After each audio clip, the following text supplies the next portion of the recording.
আসসালামু আলাইকুম রহমতুল্লাহ বরকাত। অতিরিক্ত দাম দিয়ে কেনা প্রোডাক্টগুলো বেশিরভাগ ক্ষেত্রেই অব্যবহৃত রয়ে যায়। কারণ একটাই, দেখা গেছে যে অতিরিক্ত দাম দিয়ে কিনে বা দামি জিনিসটা কিনে, তখন সে এটা নিয়ে বের হতেও অনেক সংকোচ বোধ করে যে চুরি হয়ে যাবে কিনা বা মানে ক্ষয়ে যায় কিনা। এটা করতে করতে সে সেই প্রোডাক্টটাকেই সে শোকেজের মতন করে রেখে দিতে বাধ্য হয়, যার দরুন ওই প্রোডাক্টটা ব্যবহার করা হয় হয় খুব কম, কারণ ওই প্রোডাক্টের প্রতি বেশি বেশি মায়া থাকে।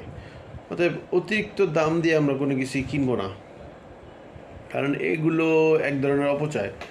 আমার সামর্থ্যের বাইরে আমি দাম দিয়ে হয়তো কিনা হবে, কিন্তু এটা বিলাসিতা দেখানো ছাড়া আর কিছুই উপকার নাই বলে আমি মনে করি। ইনশাল্লাহ আল্লাহ তালা আমাদেরকে অতিরিক্ত দামে জিনিসপত্র না কেনার ব্যাপারে তৌফিক দান করেন। আমি